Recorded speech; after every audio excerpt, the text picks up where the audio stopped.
Buenos días, nos encontramos en el segundo video de funciones, donde en esta oportunidad también estamos trabajando con el profesor Alejo Nieto, y lo que vamos a hacer es pensar que en el cálculo de las funciones existen diferentes tipos. Entonces, a continuación, obtendremos o haremos un breve resumen de los tipos de funciones. ¿Qué tal? Buenos días. Bienvenidos de nuevo a la segunda clase. Vamos a seguir, como decíamos, tipos de funciones. Hay muchas formas de clasificarla. Nosotros hemos elegido la más común o la que más se conoce, ¿no? Las funciones se las pueden clasificar en dos grandes tipos. Una de ellas son las trascendentes y otras son las algebraicas.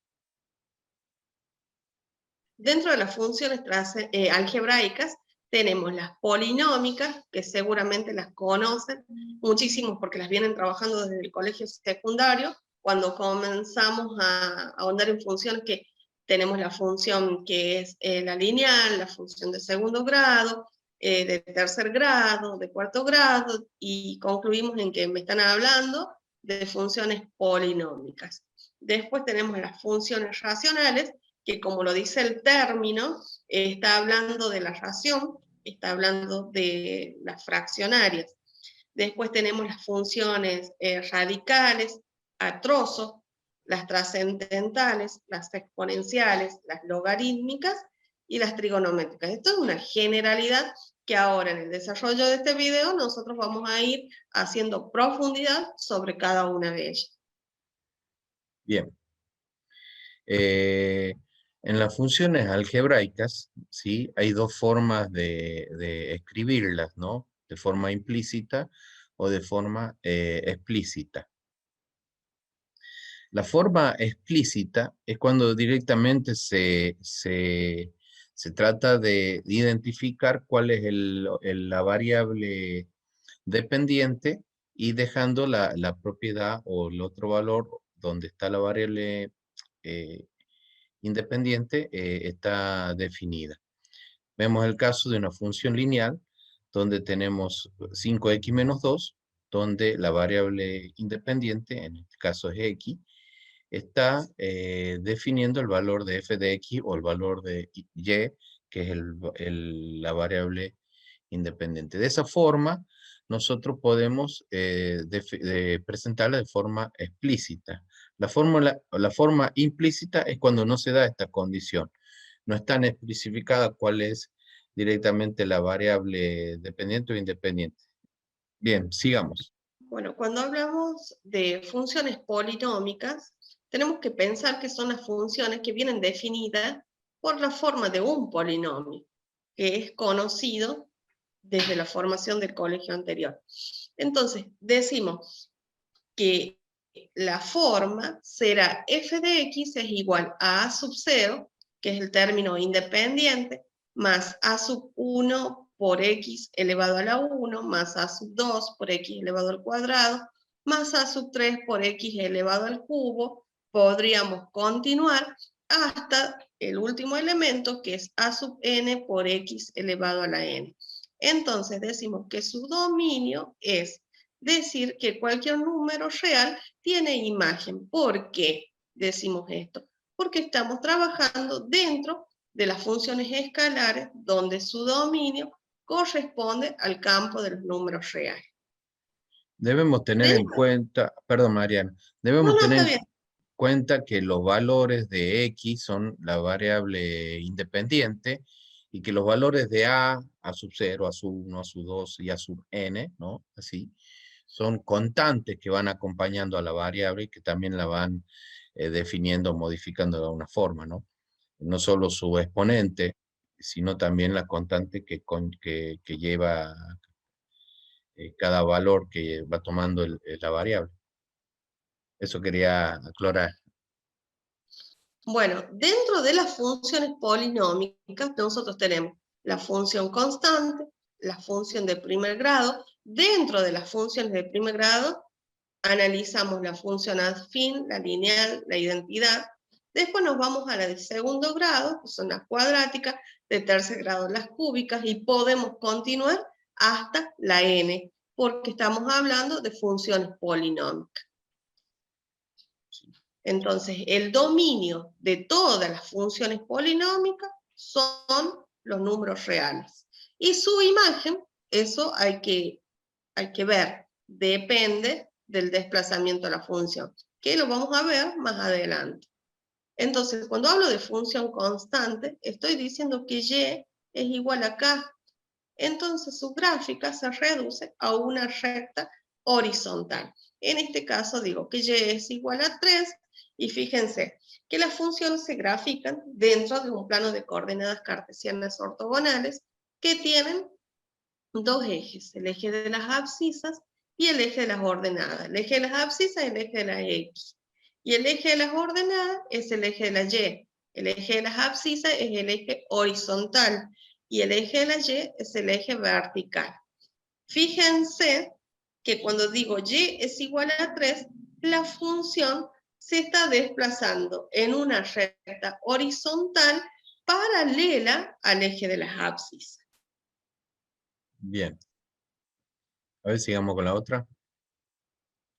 Bueno. Cuando tenemos la función afín, en este caso ya está definido, tenemos la forma general, que es m por x más n, siendo m la pendiente de la recta, o sea, cómo se define la inclinación que la recta tiene, ¿no? Y n es el ordenado del origen, que es el lugar donde corta al eje de las ordenadas, ¿sí? O sea, al eje vertical, que es el eje de las Y. Entonces, esta recta va a cortar en algún momento, en algún punto, la va a cortar al eje y en eso se define con el valor n. Tenemos acá un ejemplo, 2x menos 1, ¿sí? Y fíjense en que el menos 1 es el lugar donde corta a ese, lo que estamos diciendo, y tenemos la pendiente que define que está definiendo la inclinación de la recta. Y esto es lo que se llama una función afín, que es, digamos, una de las funciones más comunes que estamos usando en nuestra cátedra. Tenemos la función lineal, ¿sí? Que también se llama de proporcionalidad directa, donde, digamos, la ordenada del origen no está definida, no está definida. Directamente es m por x, donde m sí es la pendiente, y la ordenada del origen está definida, no está definida, o quiere decir, no es que no esté, sino lo que está queriendo decir es que coincide con el origen del sistema de eje de coordenadas. Vemos un ejemplo, igual a 2x, ¿sí? Y fíjense en que la recta pasa justo, corta al origen del sistema de eje de coordenadas. Este tipo de funciones se llaman de función de proporcionalidad. Uno de los casos más típicos de las funciones de proporcionalidad es la función identidad, donde a cada valor de x le corresponde el mismo valor de y. Fíjense en la gráfica, tenemos que si x vale 2, el valor de y también va a ser 2. Y se define con una recta, que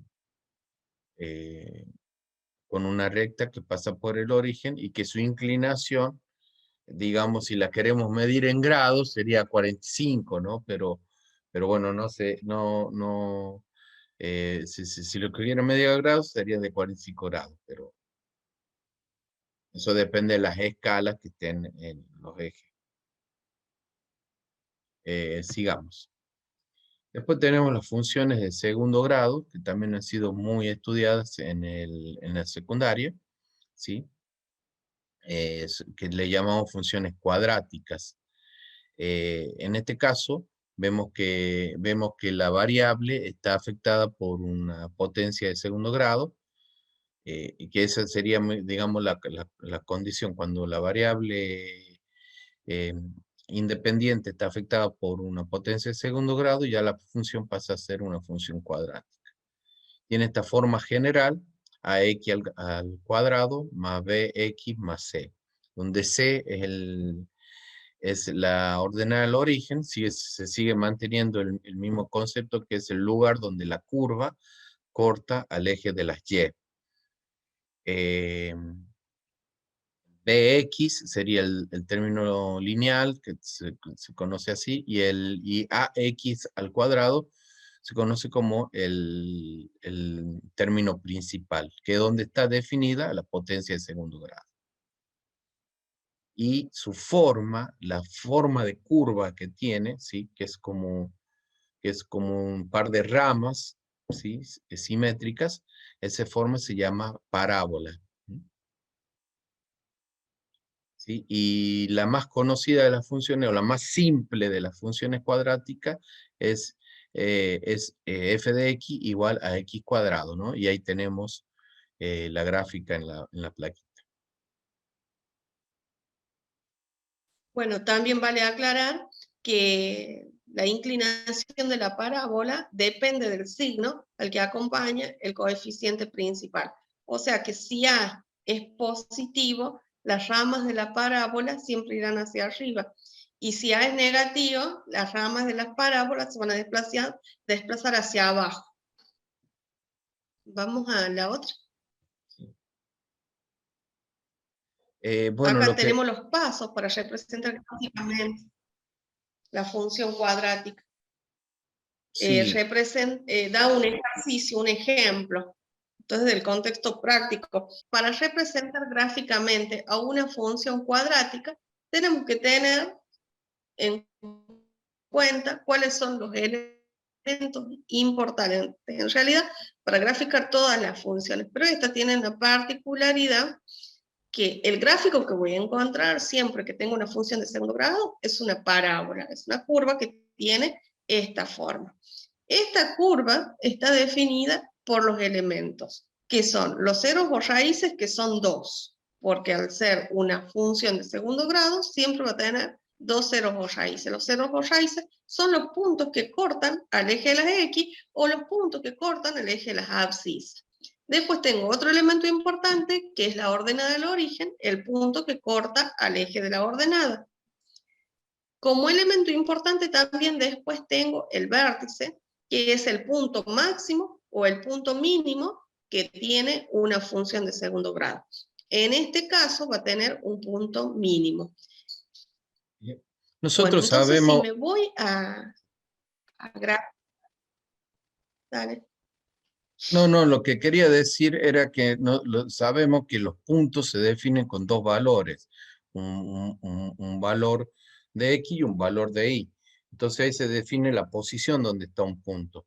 Si vemos que el vértice tiene para calcular el XB y el Y sub B, son las fórmulas para encontrar cuáles son esos valores donde está posicionado el vértice.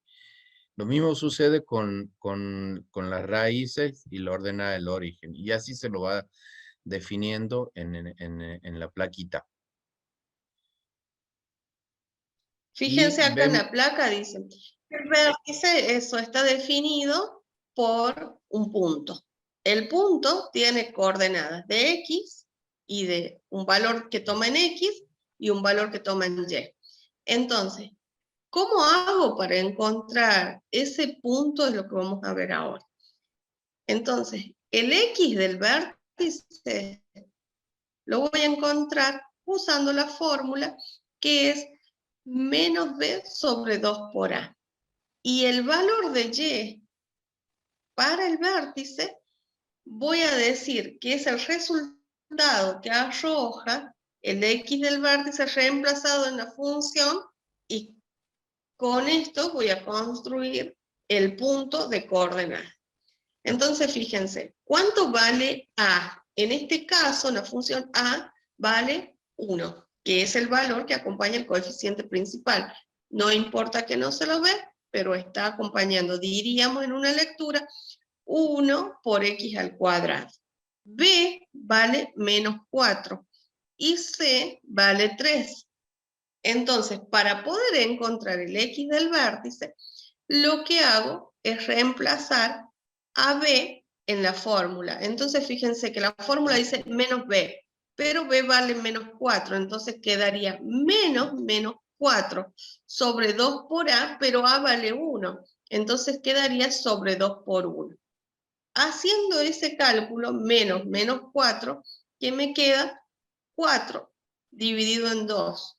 4 dividido en 2 es de 2. Para encontrar el y del vértice, o el y del vértice, lo que tengo que hacer es reemplazar este 2 en cada uno de los lugares de la variable independiente. Entonces, ¿qué me quedaría? 2 al cuadrado menos 4 por 2 más 3. Haciendo los cálculos de separar en términos, como cualquier operación algebraica, me quedaría que menos 2 al cuadrado es 4, después 4 por 2 es 8, más 3 es igual a menos 1, y con ese procedimiento lo que hice es poder construir el punto vértice, que toma coordenadas 2 y menos 1. Que lo vemos ahí en la plaquita, y que posicionado en la gráfica sería en este lugar. Que es el punto mínimo que toma la función. Después voy a pensar que tengo más puntos que son importantes. Entonces serían los ceros o raíces, que dice punto de corte con el eje X, o sea, con el eje de las abscisas. Para poder encontrar esos dos valores, lo que tengo que hacer es usar la fórmula resolvente, o la fórmula de Bhaskara, también conocida, que se define por X, que me va a dar un X1 y un X2. Cuando es una ecuación de segundo grado, encuentro dos raíces. Y el desarrollo de la fórmula es menos la raíz cuadrada de b al cuadrado menos 4 por a por c sobre 2 por a. Fórmula muy utilizadas en la anterioridad. Entonces, haciendo los cálculos tal cual como hicimos recién, nada más que ahora la fórmula es otra, voy a poder definir los dos ceros o raíces. Entonces, un cero raíz en este caso sería 3 y 0, y el otro cero raíz sería 1 y 0. Fíjense que siempre la coordenada de y para definir los ceros o raíces es igual a 0, porque es el valor donde la función interseca al eje de las X. Y después me voy a encontrar la ordenada del origen, que esto sería al revés. Entonces, para X siempre va a ser 0, y para Y va a ser igual a 3 en este caso. ¿Cómo sé que es 3? Porque es el valor que toma la función cuando X vale 0. Entonces, directamente puedo mirar a la función y decir que el término independiente en este caso es igual a 3. Bien. Sigamos con la próxima. Bueno, Tenemos la función cúbica, o la polinómica de tercer grado, también se conoce. Su forma general la hemos escrito aquí: ax al cubo más bx al cuadrado más cx más d, donde tenemos el primer término, que es el término principal, tenemos un término cuadrático, un término lineal, y la ordenada al origen, que es el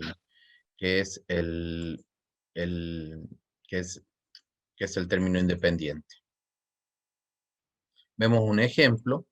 Este ejemplo es 2x al cubo más 3x cuadrado más menos 12x. Fíjense que el término independiente en este caso no estaría representado en la expresión de la función.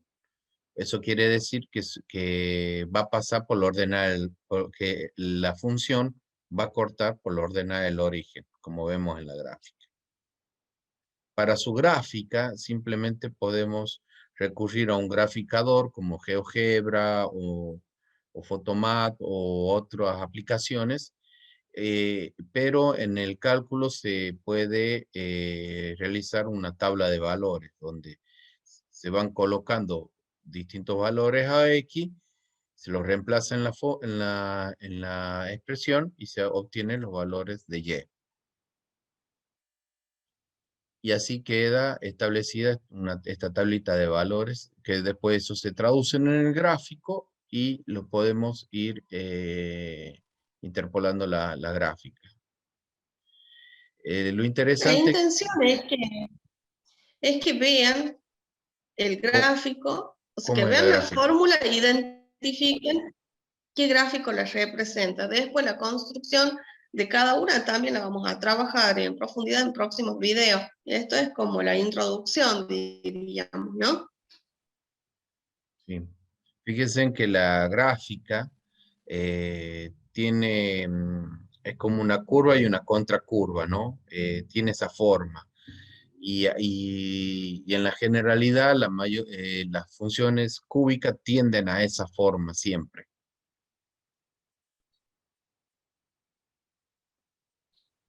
Sigamos con la próxima. Sí. Ay, ahí está. Bueno, fíjense que esta es función de grado 4, funciones cuartas, dice en el título. Dice, sea la forma polinómica de cuarto grado, entonces fíjense que lo que va cambiando acá, lo que se va agregando es un término más, es, dependiendo del grado del polinomio que estoy analizando, ¿no? En este caso, el grado de la función polinómica. Sigo sosteniendo el término independiente, el término lineal, el cuadrático, el cúbico, y ahora se le agrega el cuarto o el cuártico. Su gráfica responde a la siguiente forma. ¿Y cómo se va a graficar? También, decía, lo vamos a ver en próximos videos, pero sí es importante pensar que el dominio se desplaza por todos los números reales. Entonces, si yo me fijo, si X le corresponde a una imagen, sí, en todos los valores del eje de las X. En cambio, la imagen hay que calcularla porque fíjense que no se desplaza por todo el eje de las Y, que eso también vamos a hacer profundidad próximamente, pero si me dieran para graficar hoy una función de cuarto grado, lo que también puedo hacer es usar el graficador de GeoGebra. Anota la función y encontrarías este gráfico si te están hablando de una función de cuarto grado. Sí, y ¿Tenemos fíjense, otra? sí, sí, y fíjense en que la forma es como una parábola que ha sido como cortada, ¿no? Como doblada. Se tiende a eso, tiene dos ramas y tiene como unos subes y bajas, así, ¿no? La función. Ya lo vamos a ir también especificando mejor a eso. Sí, tenemos más. Tenemos, y bueno, llegamos a que esta progresión de polinomios podemos seguirlo aumentando eh, indefinidamente. Podemos seguir con la función quinta, sexta y así todo el tiempo. Pero si hacemos una especie de repaso, finalizamos con una especie de repaso y las ponemos todas juntas en una misma gráfica, más o menos vamos a ir viendo esto. Vamos a ver que la función lineal, que está definida acá, que está con negro, ¿sí? Tenemos la función cuadrática, que es la que está con rojo, la cúbica, la que está con azul, que tiende a hacer esa curva y contracurva, como le decía, la cuarta, ¿sí? Y así podemos seguir con la quinta, la sexta. Pero bueno, este tipo de funciones, cuando no tienen, solamente aparece el término principal, ¿sí? Y su coeficiente es 1, tienen esta forma y se llaman funciones de exponentes naturales.